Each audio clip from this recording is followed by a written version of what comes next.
Belum ada yang kalah di Pilpres 2024. Yang menang baru tukang sihir. Adi Amar.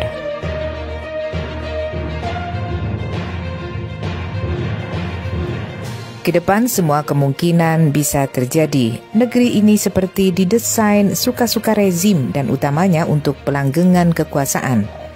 Semua skenario yang dibangun seperti mengunci asas demokrasi dengan dalil-dalil yang dimainkan. Quick count itu semacam hipnotis dari tukang sihir, maka iman harus kuat menghadapinya. Cukup menghadapi dengan nalar seupil, abaikan. Itulah psywar dari mereka yang membayar berbagai lembaga survei. Muncul bak tukang sihir licik dalam balutan quick count atau hitung cepat Pilpres 2024. Hasilnya jelas seperti KOR memenangkan paslon 02 Prabowo Gibran. Satu putaran seperti harga mati yang diinginkan, maka hasil kemenangan quick count lewat lembaga sihir dibuat sejauh mungkin di atas 50%. Muncul angka-angka variatif antar lembaga sihir yang mematok angka kemenangan di atas 50%, bahkan sampai nembus 60%. Mutlak ini boleh disebut kemenangan versi tukang sihir. Pantas jika lalu dengan buru-buru tanpa rasa malu. Perhelatan kemenangan malam harinya perlu dirayakan dengan panggung besar mewah di Istora Senayan. Mustahil itu persiapan dadakan dalam menyambut kemenangan. Prabowo Gibran versi tukang sihir. Persiapan pun dibuat seperti kisah Pangeran Bandung Bondowoso yang membangun candi dalam semalam. Kerja yang dibantu demit dan konco-konconya makhluk astral. Mustahil dalam suasana normal panggung dan sound system yang memadai bisa terpasang dalam hitungan sejam 2 jam. Setelah rilis sihir quick count, tempat memang menjadi tidak perlu dicari untuk disewa. Gak perlu lapor dan persiapan teknis lain. Semuanya dibuat seperti simsalabim dalam sekejap. Telah terhidang santapan dengan berbagai hidangan di meja makan untuk disantap. Klaim kemenangan sepihak pada awalnya mampu membuat setidaknya psikologi pendukung paslon 01 dan 03 terhentak. Sihir yang dimainkan itu awalnya berhasil membuat gontai satu pihak dan riang gembira pihak 02 dan pendukungnya. Meski itu cuma hiburan kemenangan semu. Tak perlu waktu lama, dorongan iman pun muncul memberi ruang kesadaran bahwa itu cuma sihir semata. Kesadaran pun berangsur pulih, tak kalah pula sikap Capres Anies Baswedan membantu memulihkan kesadaran. Tampil tenang, teduh, tetap energik.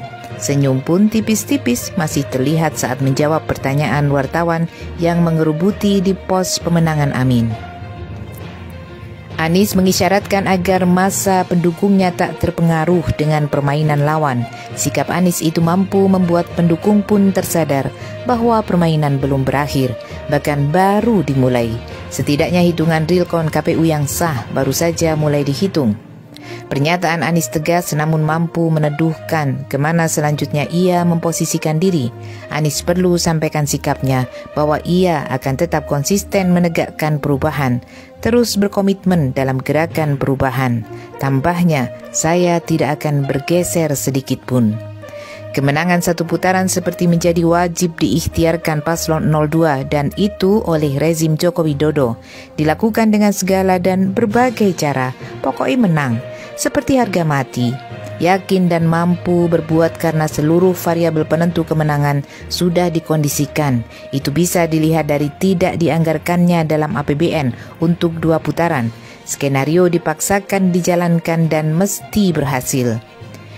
Dirty Vote, film dokumenter tentang Pilpres 2024 curang, bisa menggambarkan bahwa skenario memenangkan paslon Prabowo Gibran itu nyata adanya.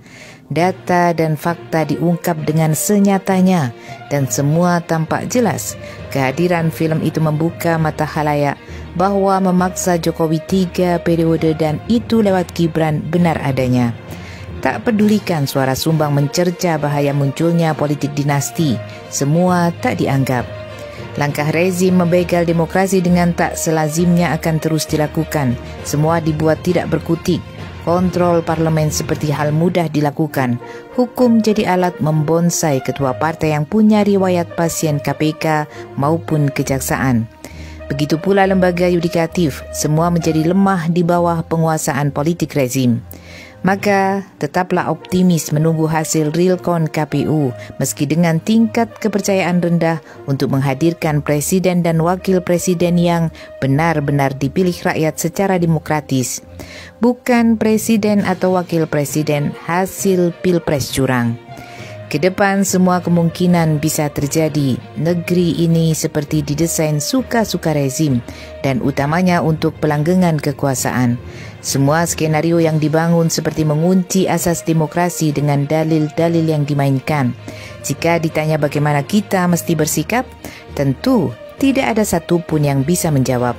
Seperti jalan dibuat buntu, maka berserah diri dan yakin bahwa makar mereka akan runtuh di hadapan makar Allah Subhanahu wa taala.